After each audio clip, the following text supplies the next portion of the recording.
Meus amados, quero saudá-los com a graça e a paz do Senhor Jesus. Olha, prego-lhes o Evangelho nessa manhã, mas antes então de ir para o texto que espero poder expor para os irmãos, eu quero primeiro agradecer a Deus pelo privilégio de estar com os irmãos essa manhã, agradecer ao pastor Ricardo pelo convite. Ele fez uma brincadeira dizendo que a fama precede o nome, eu sei que você se decepcionou ao ver o nome e a pessoa, né? Alguém brincou dizendo comigo ali, agora esse aí é o Hércules, é mais ou menos, né? Mais ou menos. Mas o fato é que eu quero agradecer a Deus pelo convite do pastor Ricardo, trago um abraço fraterno da Igreja Batista Memorial do Mendanha, onde sou pastor há 4 anos aproximadamente, um pouco mais do que isso. E também fui pastor aqui na região de Nova Iguaçu por 15 anos, na Igreja Batista em Ambaí, perto ali de Miguel Couto, para quem conhece aqui um pouco melhor a região. Quero justificar também a ausência da esposa e do filho mais velho. O meu filho mais velho está fazendo um concurso hoje, portanto, os horários se sobrepõem e ele, portanto, não poderia estar aqui a tempo de fazer o concurso. E a mãe ficou, então, para dar o suporte em casa. Eu estou na companhia do meu mais novo, que é esse jovem que agora acabou de chegar, o Lucas. Ele, portanto, está na minha companhia na manhã desse domingo. Irmão, sem mais demoras, minha pretensão essa manhã é chamar a sua atenção para uma das cartas escritas a uma das igrejas da Ásia Menor, no livro do Apocalipse. Deixa eu primeiro fazer um contexto aqui mais rápido do que significam essas 7 cartas. O número 7, nesse contexto, representa de fato completude, né? E, portanto, quando a gente imagina essas 7 cartas, além de compreender que elas são igrejas históricas que de fato existiram no tempo e na história, elas também representam todos os grandes desafios que a igreja de Cristo há de ter entre a subida de Jesus aos céus e o seu retorno glorioso, por conta da sua segunda vinda. Nós entendemos, a linha reformada sempre entendeu, que essas 7 cartas são de fato históricas, mas elas também apresentam os grandes desafios que as igrejas de Cristo experimentarão durante esse período. Portanto, há 3 grandes temas que percorrem a mensagem dessas 7 cartas. O primeiro tema é a questão do falso evangelho, do falso Cristo, da falsa mensagem acerca de Cristo. Eu e você sabemos que basta ligar a TV e a gente vai ver isso acontecendo o tempo todo. O segundo grande tema é o tema da apostasia. Nesse período, à luz das 7 cartas, a igreja vai experimentar esfriamento no amor a Deus. Lembre que a igreja de Éfeso, por exemplo, fala disso, a igreja de Laodiceia trata disso. Mas o terceiro grande tema que percorre essas cartas é o tema da perseguição. É o tema da perseguição.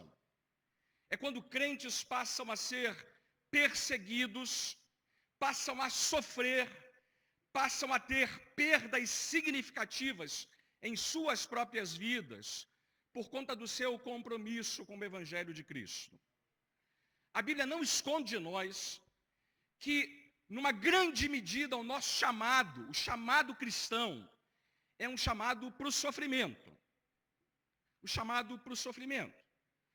E, portanto, eu quero essa manhã pregar o Evangelho chamando a sua atenção para essa questão da perseguição. E como ela é apresentada para nós, especialmente na carta que Cristo endereça à igreja de Esmirna. E, portanto, peço para você abrir a sua Bíblia em Apocalipse, capítulo de número 2, e vamos ler inicialmente a carta escrita à igreja em Esmirna. Ela vai do verso 8 ao verso de número 11. Das cartas do Apocalipse, essa é a menor carta. Há um outro ingrediente importante aqui. Nós temos nesse texto uma igreja sofredora, perseguida, pobre, caluniada, aprisionada, enfrentando a própria morte, mas uma igreja fiel que só recebe elogios de Cristo. Ao contrário das outras cartas, aqui não há nenhuma repreensão de Jesus àquela igreja. E a gente vai ver exatamente o porquê. Esse cenário importante que eu já descrevi precisa estar na nossa mente ao ler a mensagem da carta. É dito assim: ao anjo da igreja em Esmirna escreve: essas coisas diz o primeiro e o último, que esteve morto e tornou a viver. Conheço a tua tribulação, a tua pobreza, mas tu és rico, e a blasfêmia do que a si mesmos se declaram judeus e não são, sendo antes sinagoga de Satanás. Não temas as coisas que tens de sofrer. Eis que o diabo está para lançar em prisão alguns dentre vós, para ser dispostos à prova, e tereis tribulação de 10 dias. Sê fiel até a morte, e dar-te-ei a coroa da vida. Quem tem ouvidos, ouça o que o Espírito diz às igrejas. O vencedor, de modo nenhum, sofrerá dano da segunda morte. Até aqui a leitura do texto bíblico, que eu espero que você compreenda o significado dessa carta e ela seja aplicada à minha vida e à sua vida na manhã desse domingo. Olha, existe uma entidade, chamada Portas Abertas, que faz um levantamento anual de como anda o perfil de perseguição contra a Igreja de Cristo no mundo inteiro. Nenhum grupo cristão, não um grupo religioso, por assim dizer, nenhum grupo minoritário é mais perseguido do que os cristãos no mundo. Isso não é de agora, historicamente isso é verdadeiro.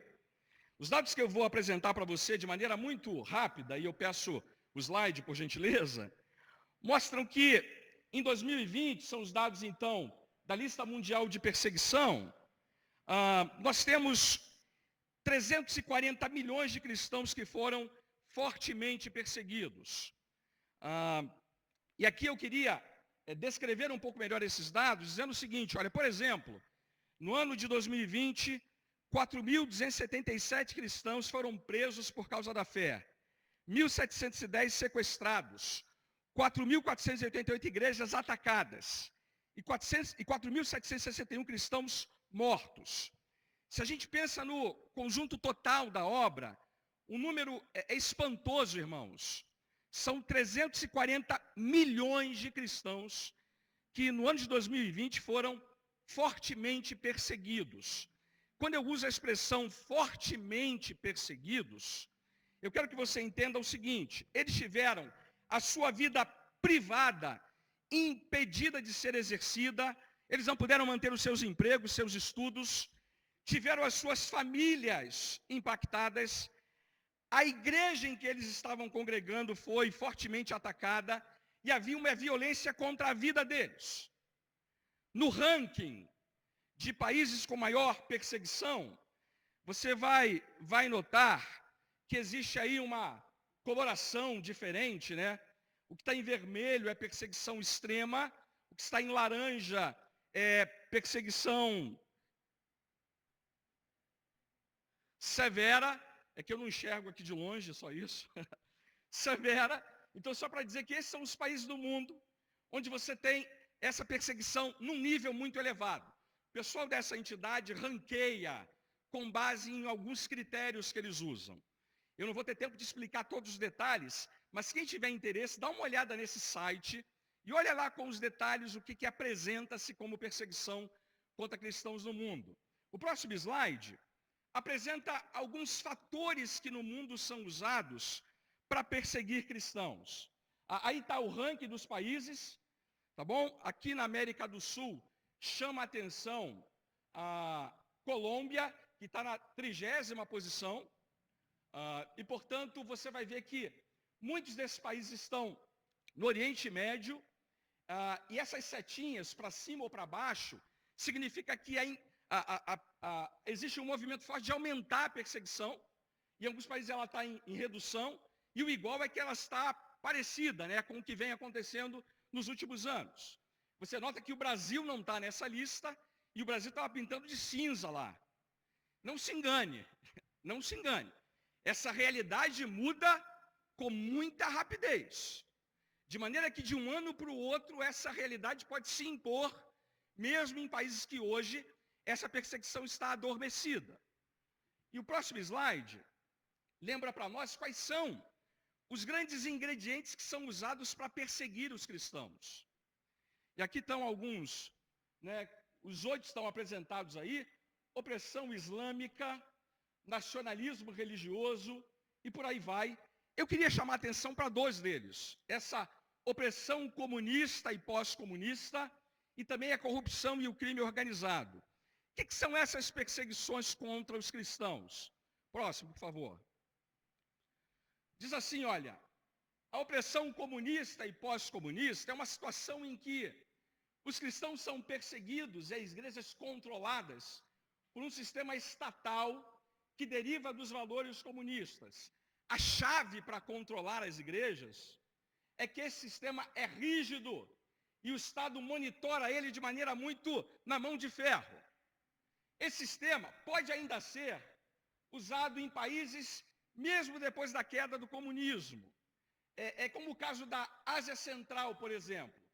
Nesses lugares há uma combinação de pressão e violência, e a violência é geralmente não particularmente visível, mas o seu controle sobre a igreja é completo e firme.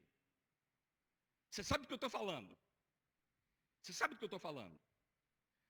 Estados e governos podem se apropriar do seu poder para solapar a igreja, para impedir que ela avance.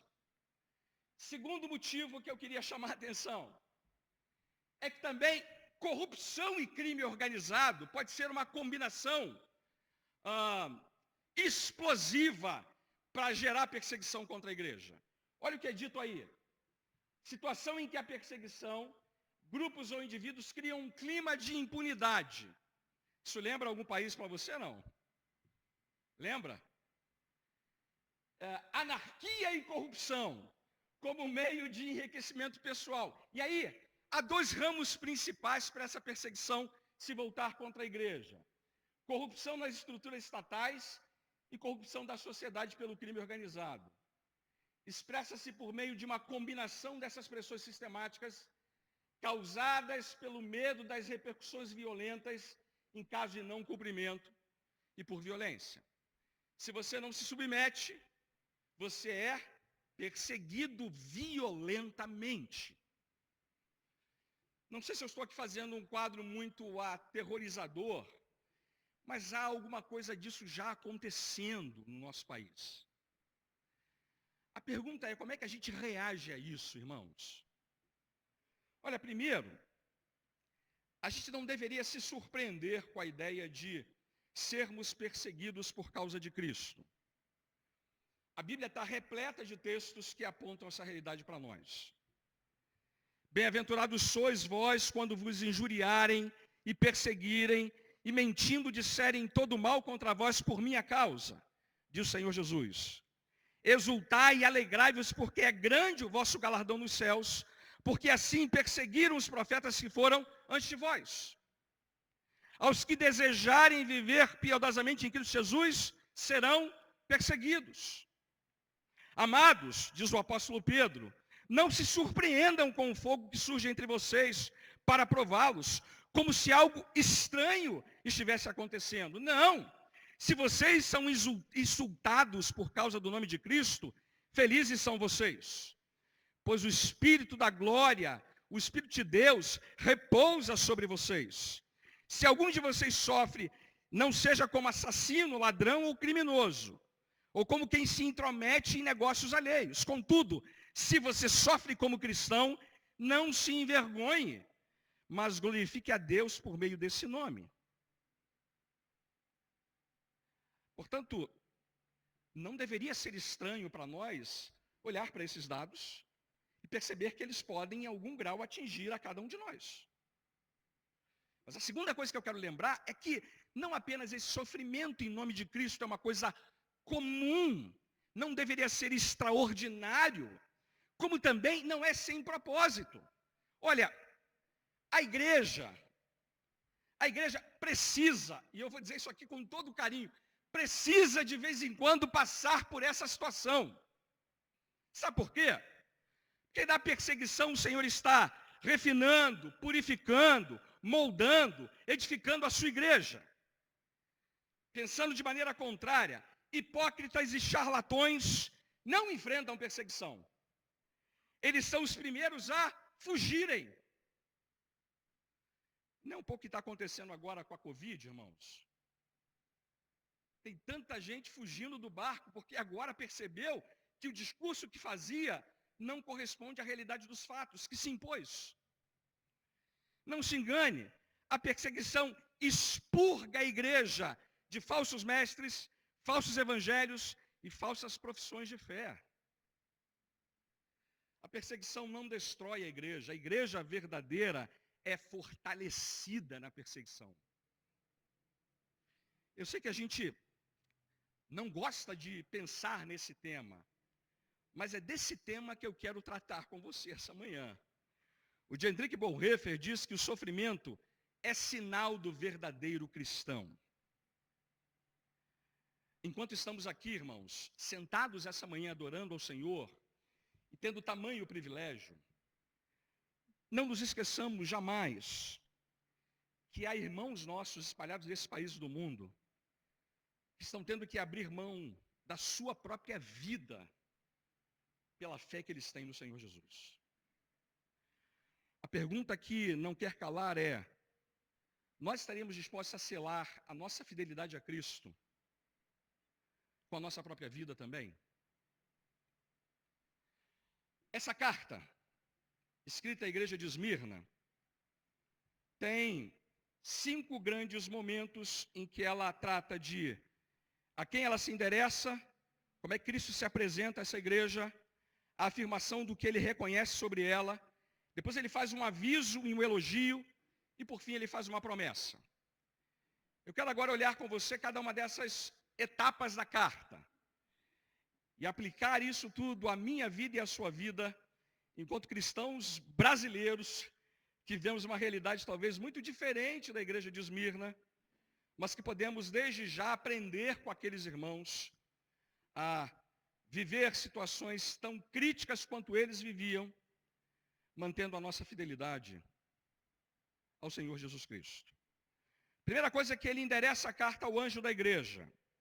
Aqui é uma referência à liderança dessa igreja. Anjo aqui é uma referência ao mensageiro, aquele que era o líder da igreja. Então, a igreja, através dessa liderança, recebe uma carta que tem a ver com a realidade que eles estão enfrentando. A gente não sabe muita coisa sobre a igreja de Esmirna. Na verdade, nós nem sabemos como é que o evangelho chegou em Esmirna. Ao que tudo indica, essa igreja que só é citada no Novo Testamento aqui, em nenhum outro lugar, ela é resultado da pregação do apóstolo Paulo. Pelo que parece, essa cidade, que é próxima das outras 7 cidades, havia sido influenciada pelo evangelho, que chegou a Éfeso e, em consequência, chegou também a Esmirna. Esmirna não existe mais com esse nome. A cidade agora se chama Izmir, na Turquia. E se você puder depois comparar no slide, a Turquia continua sendo um país de alto grau de perseguição contra cristãos. Até hoje. A gente sabe que até hoje, nessa cidade chamada Izmir, que é o novo nome para Esmirna, existem cristãos lá até hoje. Até hoje. Isso é surpreendente, irmão. Sabe por quê? Porque a igreja de Éfeso, talvez seja a igreja mais famosa da lista, ela não tem mais cristãos lá até hoje. O candelabro foi retirado de Éfeso, mas em Esmirna ele permanece lá até hoje.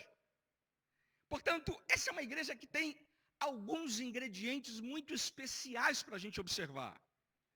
Segunda parte da carta é que ela faz então uma apresentação. Cristo se apresenta à igreja. E olha como é que ele faz. Ele diz assim, essas coisas, versículo 8, diz o primeiro e o último, que esteve morto e tornou a viver. Por que ele chama a atenção para essa característica em especial para a igreja de Esmirna? Ele está repetindo aqui o que ele já havia dito no verso de número 8 do capítulo 1. Eu sou o alfa e o ômega, diz o Senhor Deus, aquele que é, que era e que há de vir, o Todo-Poderoso. Olha, essa ideia de estive morto e tornei a viver, tem dois paralelos que ele está fazendo. O primeiro com a própria cidade. A cidade de Esmirna era uma colônia grega que havia sido fundada no ano 1000 a.C. Depois, no ano 600, ela é destruída pelos lídios, eles a destroem de maneira completa, e em 200 a.C., ela é reconstruída. Então, essa ideia de uma cidade que morreu e ressuscitou. Então, o pessoal da igreja de Esmirna sabia que ele está pegando um paralelo da própria realidade da cidade e utilizando para descrever quem ele é. E é claro que a segunda ideia é que ele está fazendo referência ao poder dele sobre a morte. Eu estive morto, mas ao terceiro dia eu ressuscitei. Primeiro, para garantir que o preço da redenção pago no Calvário foi aceito por Deus. A ressurreição de Cristo é a chancela divina, a confirmação de Deus de que o pagamento da redenção do seu povo foi feita completamente, perfeitamente, de maneira plena e absoluta. Mas é uma segunda ideia que vem como resultado disso. É que eu sou aquele que transcende todas as coisas. Eu existo desde antes da criação. E eu vou permanecer mesmo depois da destruição de tudo. A morte não pode deter a mim. E a minha ressurreição é a prova cabal de que vocês também não podem ser detidos pela morte. Olha que coisa surpreendente. Eu sou a ressurreição e a vida, quem crê em mim, ainda que morra, viverá eternamente. Quem vive e crê em mim, jamais morrerá. Ele está repetindo aqui aquela afirmação que ele faz, irmãos, em Mateus. As portas do inferno não podem vencer a igreja de Cristo. A morte não nos separa do amor de Deus que está em Cristo. Isso era importante para aquela igreja. Importante para cada um de nós sabermos que, diante de qualquer perseguição severa, nada e nem ninguém pode nos separar daquele que morreu e ressuscitou para nos dar garantia de que nada e nem ninguém pode nos roubar das mãos dele. Mas ele depois faz uma afirmação de conhecimento sobre essa igreja. Ele diz que ele conhece a realidade daqueles irmãos. Ele fala no verso 9, conheço a tua tribulação, a tua pobreza e a blasfêmia dos que a si mesmos se declaram judeus e não são, sendo antes sinagoga de Satanás. Aqui temos uma série de ingredientes que revelam o grau de perseguição daqueles irmãos. Vamos lá. Primeiro, a ideia de tribulação. Conheço a tua tribulação. Essa palavrinha aqui, irmão, significa que a igreja estava sendo apertada e sufocada. A ideia aqui é de um esmagamento. A igreja em Esmirna estava sob pressão, sendo exprimida. E eu não sei se você tem essa ideia, a igreja estava passando numa moenda. Aqui, quem toma caldo de cana sabe do que eu estou falando. A cana tem que passar na moenda para liberar o seu suco. Não é isso? A ideia aqui, a igreja está passando por uma moenda, por um rolo compressor. A pressão dos acontecimentos sobre a igreja pressionava aqueles irmãos de todos os lados. Só para você ter ideia, irmãos, durante esse mesmo período em que a carta fora escrita, eles eram forçados a adorar o imperador como Deus, e muitos deles, de uma única vez, foram lançados mortos de um alto monte chamado Pagos. Numa ocasião, 1.200 cristãos de Esmirna foram mortos de uma única vez. Depois, uma outra ocasião, mais 800 crentes foram mortos também na sequência. Na igreja de Esmirna, as pessoas estavam morrendo por causa da sua fé em Cristo. Havia uma falta de sintonia entre a vida deles e a cultura pagã que eles estavam inseridos. Isso os forçava a tomar decisões tão radicais a ponto de colocar em risco as suas próprias vidas.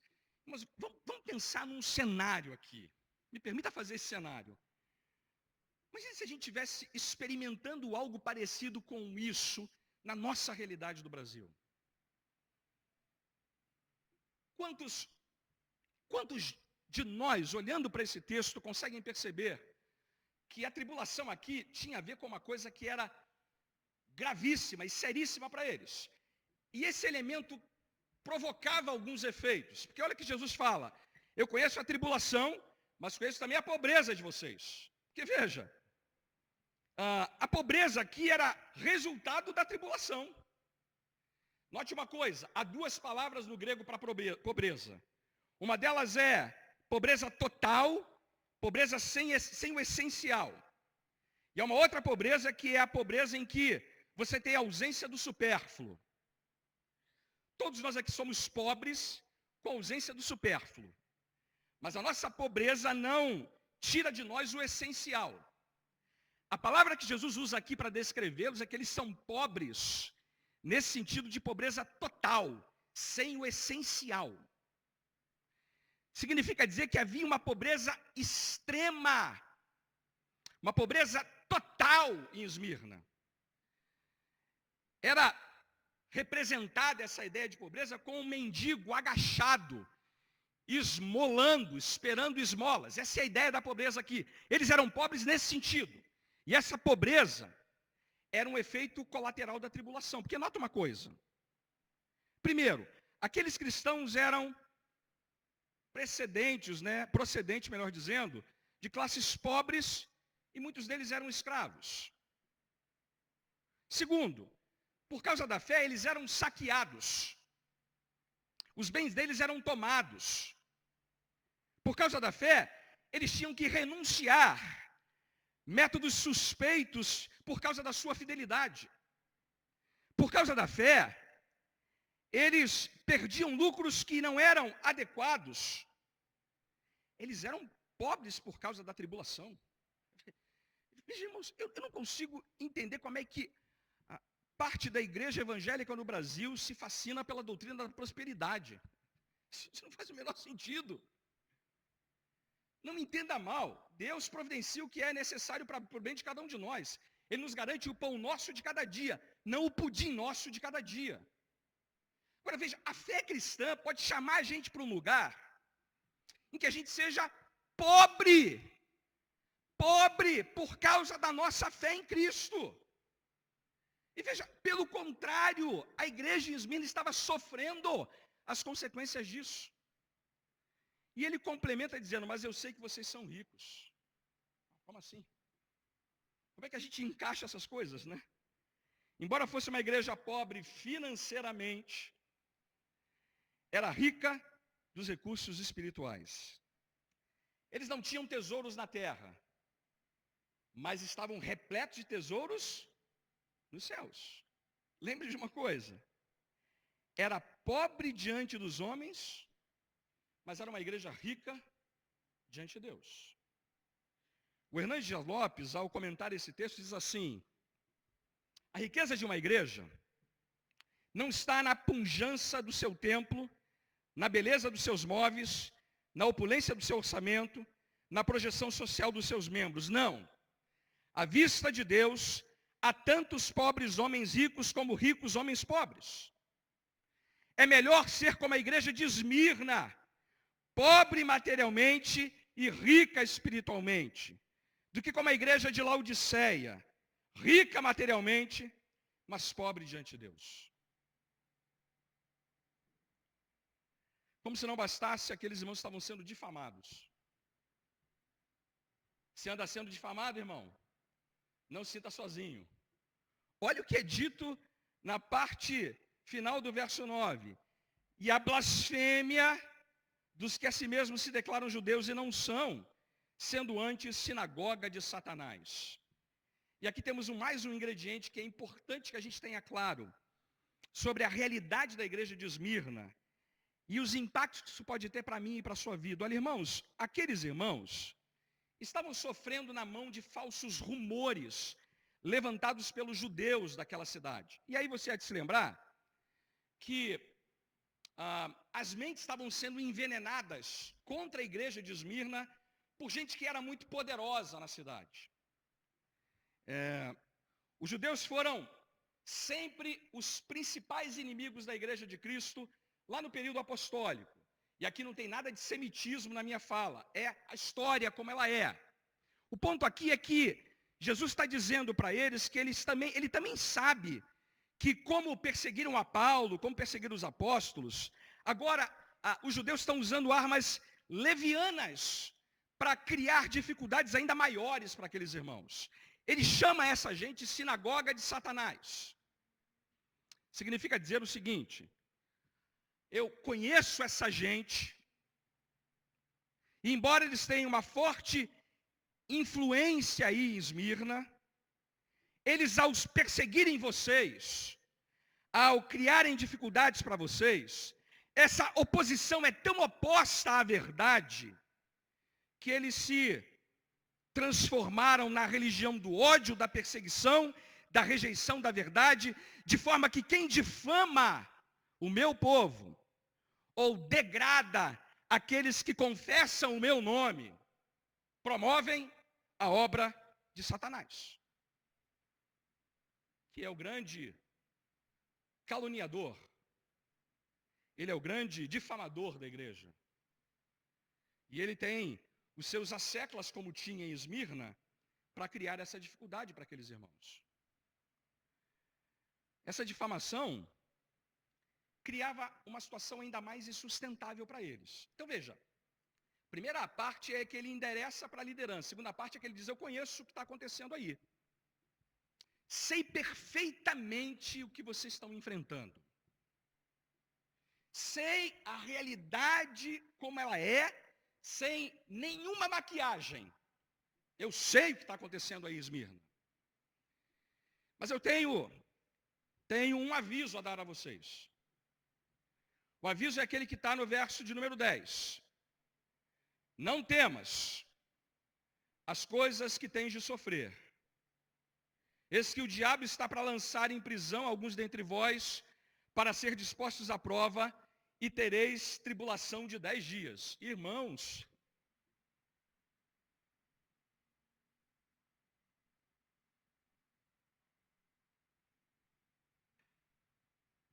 parece que a primeira parte da mensagem não é muito encorajadora, né? A coisa está difícil, não tenham medo. Ela vai piorar um pouco. Quando ele usa essa expressão, não temas as coisas que tens de sofrer, Jesus acrescenta dizendo: o diabo, para usar aqui as palavras de Lutero, o diabo é sempre o diabo de Deus, sempre cumpre os propósitos de Deus, e ele pode ser autorizado a fazer muito mal à igreja de Cristo, para o bem dela. O diabo vai pegar alguns de vocês e prender vocês. Vocês serão colocados à prova e terão tribulação de 10 dias. Veja, a gente sabe que ele está antecipando uma realidade que vai acontecer na sequência. Mas a gente não consegue entender, olhando para o texto e tentando entender mais de perto, o que aconteceu exatamente em Esmirna. Você não vai encontrar nenhum comentarista que vai dar conta de explicar exatamente como essa antecipação se concretizou lá na igreja de Esmirna, e quem foram as pessoas que passaram por essa tribulação, nem tampouco se esses 10 dias são 10 dias literais, ou se é um período de tempo, e nem quem são as pessoas que passarão por essa situação. O que a gente sabe é o seguinte, irmãos, que embora não saibamos como a profecia se cumpriu, a gente sabe que Esmirna era um lugar bem difícil para ser cristão. Esse é o primeiro ponto. Segundo ponto, é que Jesus está garantindo aqui, primeiro, que todo sofrimento feito em nome dele, e para a glória do nome dele, é uma coisa que pode ser experimentada por todo cristão. Segundo, a segunda coisa é que, nesse período, a gente sofre. Terceiro, é que essa coisa tem prazo de validade. Depois de algum tempo, ela se interrompe. Da mesma maneira que ele permite que aconteça, isso dura um tempo, Depois se encerra. Agora veja, durante esse mesmo período, Policarpo, que era o pastor da igreja de Esmirna, discípulo de João, foi um exemplo do que esse sofrimento representava na prática para a vida daqueles irmãos. Eu coloquei aqui um slide que tem uma referência ao fato de que no dia 25 de fevereiro de 155 depois de Cristo, a tradição nos conta que Policarpo, que era o pastor da igreja de Esmirna, foi preso e exigiram que ele amaldiçoasse a Deus, chamando então César de Senhor. E ele pudesse também oferecer um sacrifício para salvar a vida dele. A sua resposta é muito conhecida. E está ali naquele slide. Ele falou naquela ocasião o seguinte: por 86 anos eu servi, e ele nunca me fez mal nenhum. Como é que então posso blasfemar contra meu rei e meu salvador? A história continua dizendo que quando ele estava sendo queimado por causa da fé, a agitação na cidade foi tão grande que as multidões começaram a pegar em pedaços de madeira para colocar na fogueira. E adivinha quem mais trouxe madeira para colocar na fogueira? Os judeus.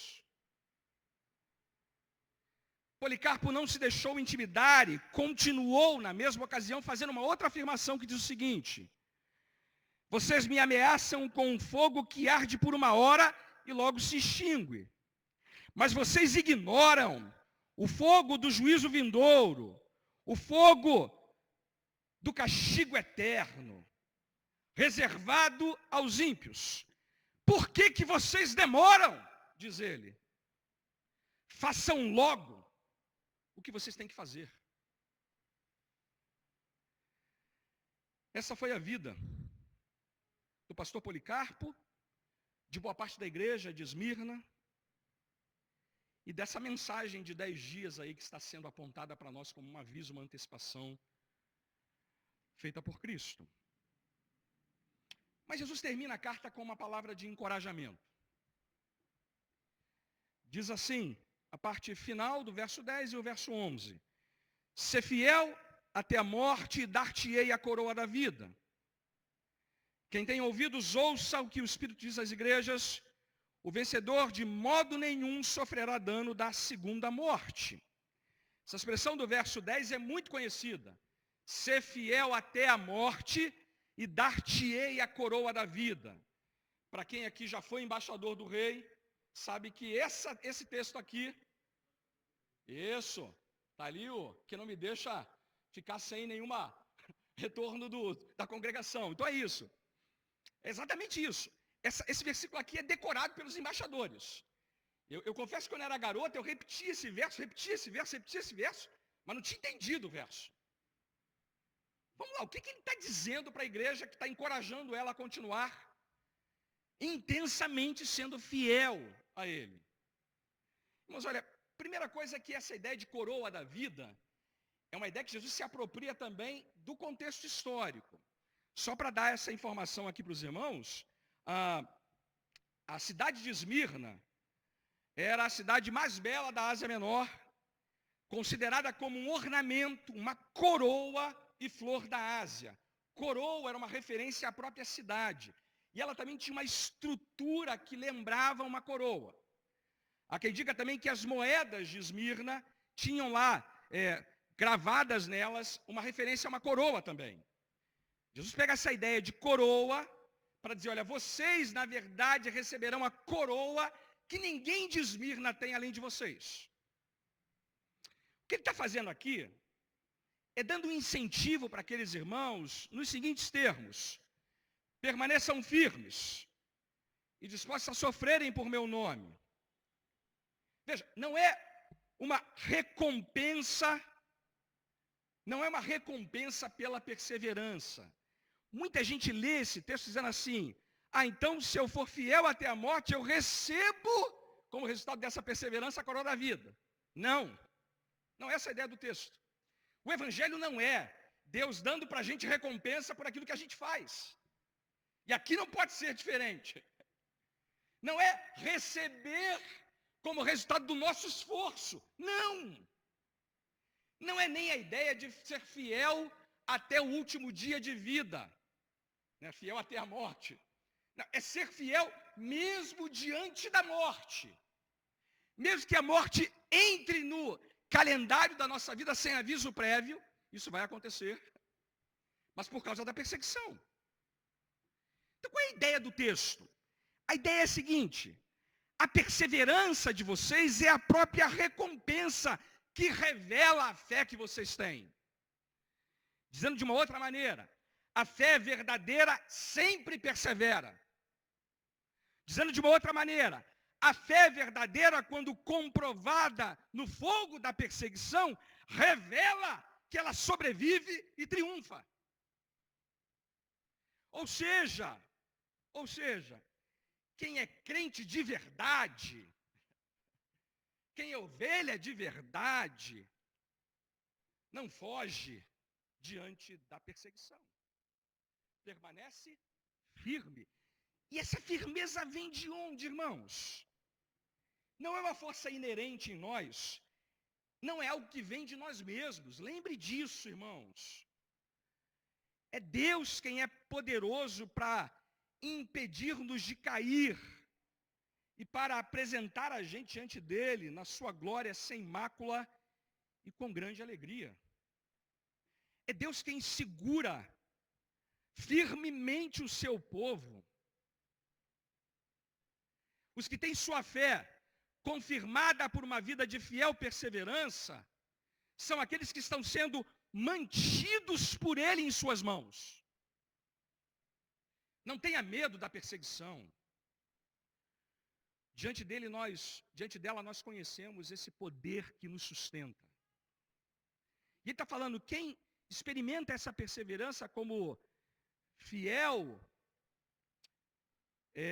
discípulo meu, e ele descreve como vencedor, né? Esse o versículo diz, o vencedor de modo nenhum sofrerá dano da segunda morte. Vencedor aqui é esse que é crente verdadeiro, que persegue, ou melhor, persevera mesmo diante de um preço alto, que pode vir a perder casas, sustento, posse, pode ter relacionamentos destruídos, pode ter sua família, pode custar a sua própria saúde e a própria vida. Está dizendo, eu não garanto para vocês que vocês serão poupados dessas coisas nessa vida. Mas eu garanto para vocês, quando vocês enfrentarem isso, eu estarei sustentando a cada um de vocês. E vocês nunca sofrerão o dano da segunda morte. Vocês terão a coroa da vida. Satanás pode até esmagar vocês com duras perseguições, mas vocês jamais se perderão das minhas mãos. Como é que a gente pode aplicar isso à nossa vida, irmãos? Eu termino aqui aplicando, porque imagino que meu horário aqui já deve ter ido muito além do permitido. Primeira coisa que eu queria aplicar a você e a mim, nesse tempo que nós vivemos como Igreja de Cristo no Brasil, aqui em Nova Iguaçu, aqui nesse bairro, aqui nessa realidade. A primeira aplicação que eu faço. Primeiro, Jesus conhece quem nós somos e tudo o que acontece conosco. Olha, irmãos, uma das grandes necessidades que a gente tem em tempos difíceis, de perseguição, de tribulações, é saber com quem podemos compartilhar essas coisas. É curioso como a gente, como ser humano, precisa desse tipo de coisa. Sentar junto com quem está passando pela mesma tribulação, mesma aflição, mesmo problema. Ou algo parecido. Lembre de uma coisa, Jesus conhece nossas aflições. Ele é aquele que anda no meio dos candeeiros, dos candelabros. Ele está olhando para mim e para você o tempo todo. Sabe o que está se passando na vida de cada um de nós. Conhece as nossas tribulações, sabe das nossas lutas, sabe das nossas lágrimas. sabe das calúnias que são disparadas contra nós, sabe do veneno das línguas mortíferas que envenenam pessoas contra nós. Ele sabe. Sabe que somos pobres. Sabe que somos entregues à morte o dia todo. Mas Ele nos garante a coroa da vida. Ele nos garante que nada e nem ninguém pode nos separar do seu amor. Nem morte, nem espada, nem tribulação, nem perseguição, nem dor. E a lista é imensa. Mas nada nessa lista nos separa do amor de Deus que está em Cristo. Se eu e você somos povo dele de fato, ele garante que nós perseveraremos em toda e qualquer situação. Segunda aplicação é que Jesus permite, em muitas ocasiões, essa perseguição contra a igreja, com o propósito único de nos fortalecer e não nos destruir, irmãos. Não nos destruir, nos fortalecer. A intenção de Jesus aqui, ao endereçar essa carta à igreja de Esmirna, não é destruí-los, muito pelo contrário, é fortalecer e provar que, de fato, por trás daquele aprisionamento, Deus estava realizando seus propósitos para a vida da igreja. O fogo das provas só consome a escória, queima a palha, porém torna a igreja mais pura, mais digna, mais fiel. Jesus está peneirando a sua igreja para retirar dela as impurezas. Não se desespere nessa hora.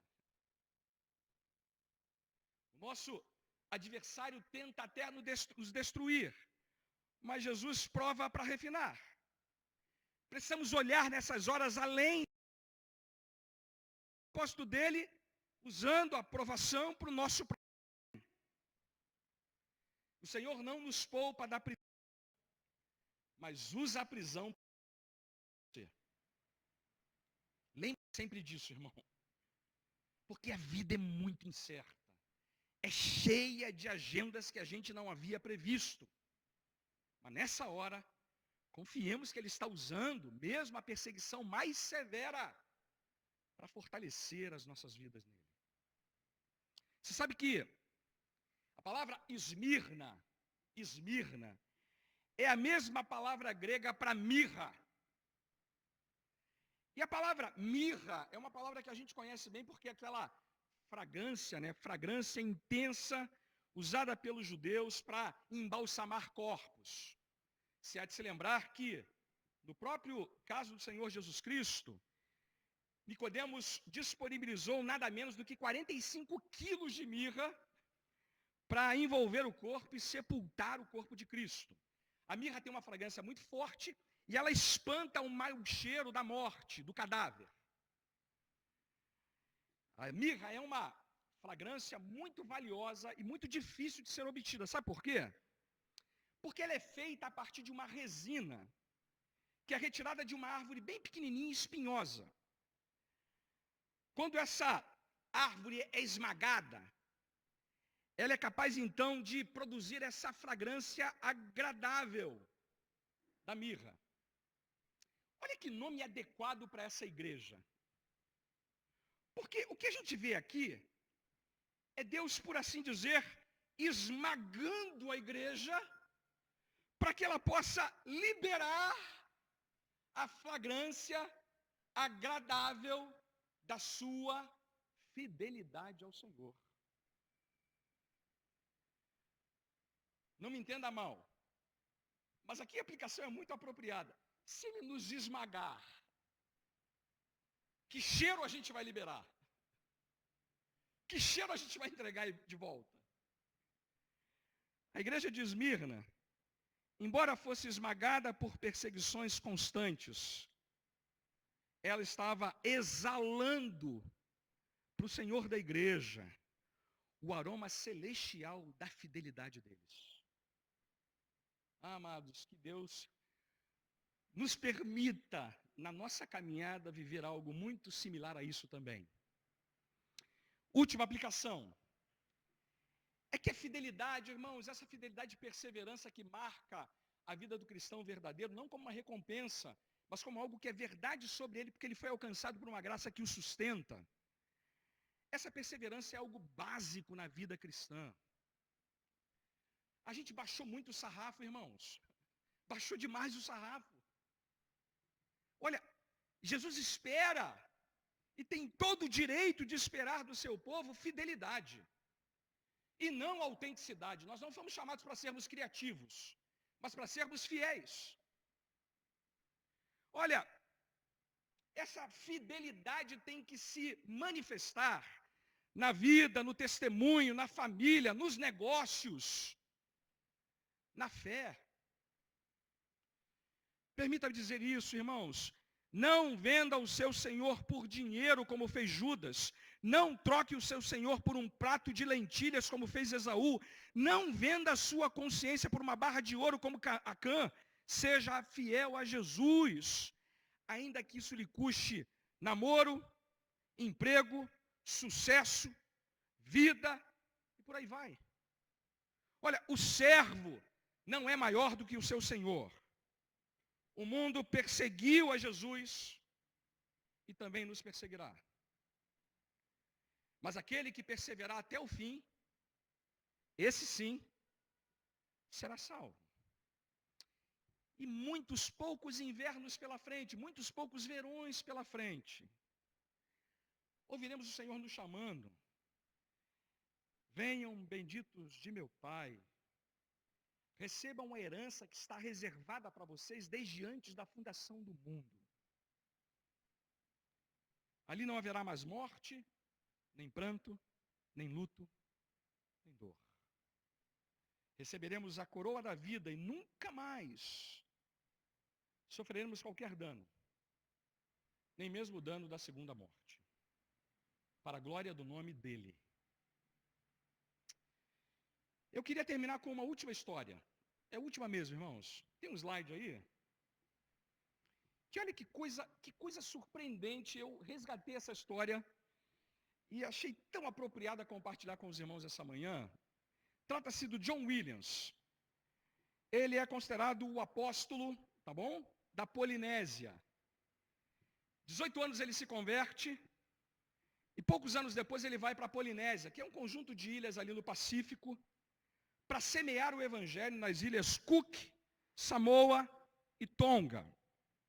Em 1839, ele toma a decisão de ir para uma outra região da Polinésia para pregar o evangelho também. Esse mapa que está ali são as ilhas que ele já havia conquistado com o evangelho, pela graça de Deus.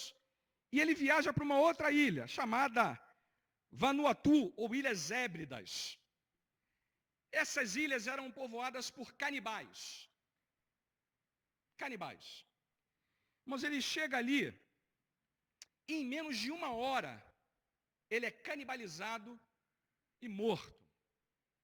Recentemente, os moradores dessa ilha, convertidos ao Evangelho, pediram perdão por causa desse episódio.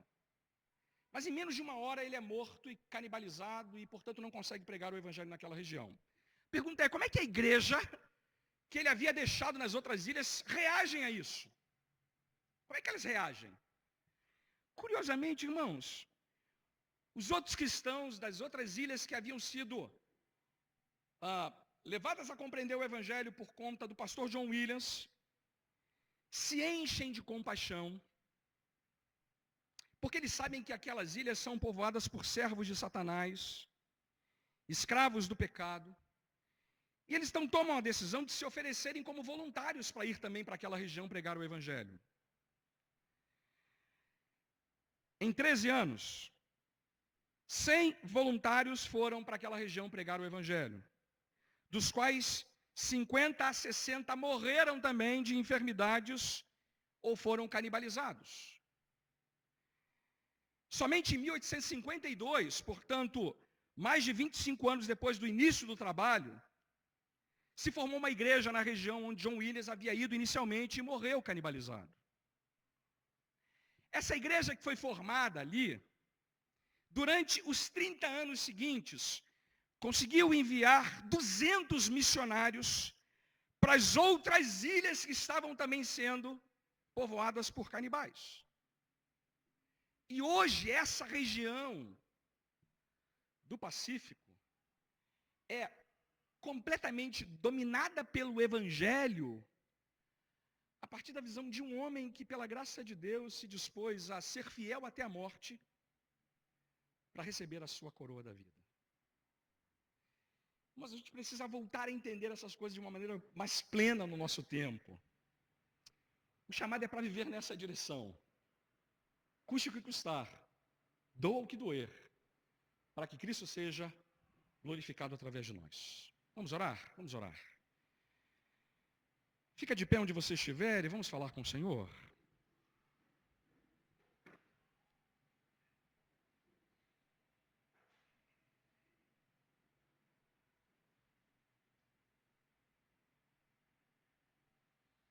Pai Santo, Pai de nosso bendito Senhor e Salvador Jesus Cristo. Louvado seja o teu nome pela tua palavra exposta ao nosso coração nessa manhã. Antes de tudo, quero te implorar por aqueles muitos irmãos nossos que estão agora em países de perseguição severa, dura. Ó Deus, sustenta-os pela tua graça, para que eles permaneçam fiéis até a morte. Fiéis até a morte. Como irmãos e irmãs que, tendo sido alcançados verdadeiramente pela tua graça, hão de perseverar para a glória do teu nome. Quanto a nós que vivemos uma realidade, talvez sobre alguns aspectos mais facilitada, não nos deixe perder de vista que somos chamados para sofrer, perseverar, a abrir mão de muito do que temos e somos, para que teu nome seja glorificado através de nós. Nos perdoa, Senhor, se temos sido levados a perceber que devemos fugir disso. Não, a perseguição, por mais dura que seja, refina, fortalece, abençoa, sustenta o teu povo. Que, ó Deus, usa a nossa vida da maneira como tu queres. Leva-nos para os lugares que tu quiseres. E faz conosco aquilo que for do teu agrado, para que a fragrância das nossas vidas de fidelidade ao teu nome possa se manifestar, trazendo vida, despertamento, desafio para aqueles que estão à nossa volta. Usa-nos para a glória do nome do Senhor. Nós te agradecemos pelo exemplo inspirador da igreja de Esmirna. E se viermos a experimentar algo parecido no Brasil, no mesmo nível, preserva-nos, fiéis como aqueles irmãos. É a nossa súplica, com perdão dos nossos pecados. E em nome de Jesus. Amém, Senhor. Amém, Pai. Os irmãos podem se sentar. Pastor Ricardo, por favor.